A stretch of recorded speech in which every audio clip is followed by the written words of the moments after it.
یہ 11واں پارہ ہے، سورہ توبہ ہے، اور آپ خود بھی پڑھیں اور ان اپنے بھائیوں کو بھی سمجھائیں جو معاذ اللہ ثم معاذ اللہ ایسی بدتمیزی کا ارتکاب کر رہے ہیں اور ایسی اسلام دشمنی کا ارتکاب کر رہے ہیں کہ جبکہ اللہ ذوالجلال نے یہ ساری چیز سے منع کیا ہوا ہے۔ اللہ کریم ارشاد فرماتا ہے، نبی اور اہل ایمان کو لائق نہیں کہ وہ مشرکوں کی بخشش کی دعا کریں اگرچہ وہ قریبی رشتہ دار ہی کیوں نہ ہوں، جبکہ انہیں کھل چکا، یعنی ان کے لیے اسلام کی حقانیت واضح ہو چکی کہ انہم اصحاب الجحیم، وہ پکے دوزخی۔ یہ آیت پاک سورہ توبہ کی 113 نمبر آیت ہے۔ اگر کوئی ہمارا مسلم جوان گلوکار کی محبت میں، کسی غیر مسلمان گلوکار کی محبت میں RIP ریسٹ ان پیس کے لفظ وہ کمنٹ کر رہا ہے، لکھ رہا ہے، تو یہ ریسٹ ان پیس یہ دعائیہ کلمے ہیں، یعنی امن میں رہے۔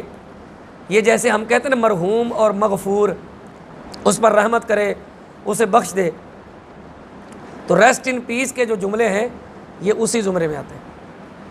لہٰذا غیر مسلم کے لیے بخشش کی دعا، بخشش کے الفاظ نہیں کہے جائیں گے۔ سورہ توبہ یہ ہے اور پارہ نمبر 10 ہے۔ ان میں سے کسی کی میت پر کبھی آپ نماز جنازہ نہ پڑھیں، حضور کو حکم ہوا، اور آپ کی بدولت پوری امت مسلمہ کو حکم ہے کہ کسی غیر مسلم کا جنازہ نہیں پڑھا جائے گا۔ ولا تقم علی قبری، اور نہ ہی کسی غیر مسلم کی قبر پر آپ کھڑے ہوں، تو آپ کی بدولت پوری امت مسلمہ کو یہ حکم ہے، نہ تو وہ کسی غیر مسلم کے جنازے میں شریک ہوں گے، نہ غیر مسلم کی قبر پر مڑی پر جائیں گے، ان کی فاتحہ کے لیے، مغفرت کی دعا کے لیے، بخشش کی دعا کے لیے قطعاً نہیں جائیں گے۔ کیوں؟ وجہ کیا ہے؟ اللہ نے وجہ خود بیان کی، انہم کفروا باللہ ورسولہ، کیونکہ انہوں نے اللہ اور اس کے رسول کا انکار کیا ہے، اللہ اور اس کے رسول کا کفر کیا ہے۔ اور دوسری بات یہ ہے وماتوا وہم فاسقون، اور اسی نافرمانی پر ہی ان کی وفات ہوئی ہے، ان کی موت ہوئی ہے، اسی نافرمانی پر، اسی کفر پر وہ مرے ہیں۔ یا تو آپ ثابت کریں کہ سدھو موسے والا نے کلمہ پڑھ لیا تھا۔ بعض ہمارے مسلمان بھائی وہ یہ کہہ رہے ہیں کہ جہاں یہ سکھ گلوکار رہتا تھا نا، وہاں پر مسلمانوں کو دفنانے کی اجازت نہیں تھی، ان کے لیے قبرستان نہیں تھا، تو اس نے یہ کہا تھا کہ اگر کسی مسلمان کا کوئی عزیز رشتہ دار مر جاتا ہے تو میں اسے اپنی زمین میں دفن کروں گا، اپنی زمین دوں گا۔ اگر بالفرض والمحال یہ خیر سگالی کا جذبہ کسی غیر مسلم کے اندر ہو کہ وہ مسلمانوں کو قبرستان کے لیے جگہ دے لیکن وہ حالت ایمان پر دنیا سے نہ گیا ہو، پھر بھی اس کے لیے مغفرت کی دعا، کیونکہ مغفرت کی دعا کا اصل سبب کیا ہے؟ ایمان۔